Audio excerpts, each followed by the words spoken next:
Hi, y'all. Welcome to episode 6 of A Pair of Poems, where I read two poems, one of which is by a more well known author, and the second of which is one of my own. You know the drill by now. Episodes 1 to 5 are up on the YouTube channel, so have a look at those. Subscribe if you like.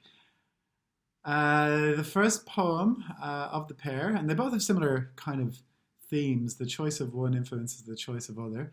The first poem is by a guy called Thomas Kinsella. Now, anybody who ever studied in secondary school in Ireland, which is actually a pretty, I think, remarkable experience because they do try and give us an education in literature and language in both English and Irish. Whether they succeed or not is open to interpretation. But anybody who's ever gone through that process will have encountered the book of poetry known as Soundings, and it's one of the first places I coherently discovered poetry. And there are poems in there by people from throughout the ages. Went from Chaucer up to the mid 20th century, and the poem that I've chosen to read tonight is from that collection. It's by a guy called Thomas Kinsella.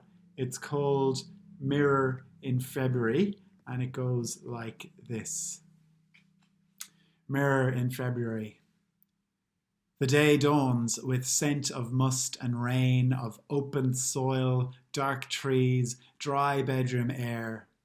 Under the fading lamp, half dressed, my brain idling on some compulsive fantasy, I towel my shaven jaw and stop and stare, riveted by a dark, exhausted eye, a dry, downturning mouth. It seems again that it is time to learn in this untiring, crumbling place of growth, to which, for the time being, I return. Now plainly, in the mirror of my soul, I read that I have looked my last on youth and little more, for they are not made whole that reach the age of Christ. Below my window, the wakening trees, hacked clean for better bearing, stand defaced, suffering their brute necessities. And how should the flesh not quail that span for span is mutilated more? In slow distaste, I fold my towel with what grace I can, not young and not renewable, but man.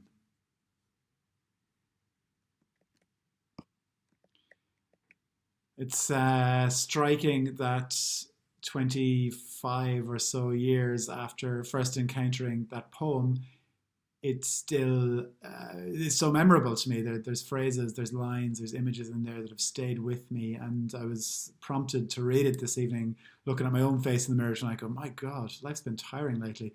It's been a bit of a difficult time, and definitely not feeling that in the first flush of youth." With the kind of state of the world at the moment. There's loads of good stuff in there, stuff that I remember.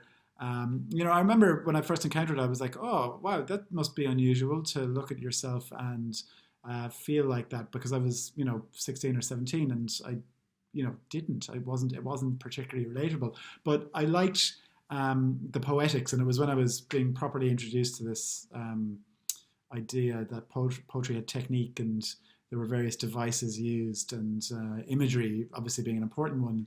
And I always remember the contrast of the imagery of him shaving his face and the hacked out trees.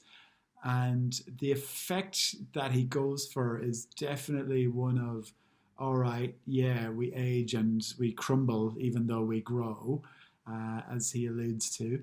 And um, but there's a note of defiance in the end where he's just like, okay, I'm not young and I'm not renewable, but I'm still a man and I'm still here.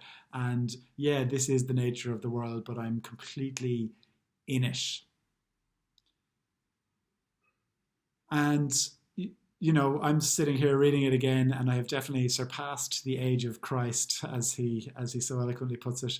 And another line which has stood with me for the years. And I know the feeling. It's like, all right, yeah, life is passing. The world presents problems and issues. I am certainly aging, but I'm definitely in it. I am man. I am here, and I like the note on which he ends. The poem of my own that I'm going to read is a counterpart to that. I wrote this last year in the aftermath of moving house. It's called Moving Day. Aged 41, my life fits in 14 boxes, 5 bags, a small storage unit, a smaller car, a fistful of minor regrets, and an empty wallet. But a big fucking heart and a mind full of memories. There's dust on the carpet and webs on the wall. This room needs a paint job. The sun shines outside. 10 years in this city and a move for everyone. Security is too expensive for the single, it would seem. Stability is overrated anyway, I tell myself. The freedom of Sydney is accessible and need not be bestowed by any mayor. A part of my mind lingers mulling that my mother has been in the same house for 35 years. My family has been in that same house for 4 generations. My father and my grandfather died in that house. I wonder what house I'll die in. I wonder if I'll die in a house. I imagine a future loneliness that bears no relation to the current situation. I have friends, family, community in every part of the world, united by philosophy, poetry, history, good people who love me.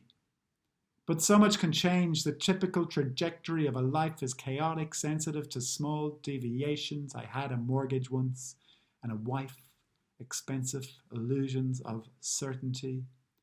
The loss of all that cost me no small surprise, precipitated social reorientation, psychological reconstruction, a comfort with the uncomfortable, a knowledge of how to not know. I am not unhappy with my lot. The boxes that I tick are not standard, but they are mine. As is my time tonight, I will go and listen to some poets read with my life in boxes again. Maybe tomorrow I'll look for a new home, move my body, still my mind, drink a coffee, talk to a friend, relax into all that I have, not much, but more than enough. Funny reading this back with reference to Kinsella's poem. I can hear the echoes of the themes, and I didn't know when I first encountered his poem that I'd be addressing this idea of aging myself one day. And the thing that's in his poem, it's a bit of an offshoot. His returning to the crumbling place of growth, which I presume is his childhood home, which I think of quite often and have a huge affinity towards. And I'm contemplating the meaning of home in my own poem there as well. So yeah, it's really refreshing to kind of look back at influences and then see how they've dovetailed into stuff that I'm coming out with myself. So thank you once more. This is the 6th of 10, so we've got 4 more to go. I still have the momentum to do this. I'm still really enjoying it, and let's see how we go. Thank you for listening. Good night.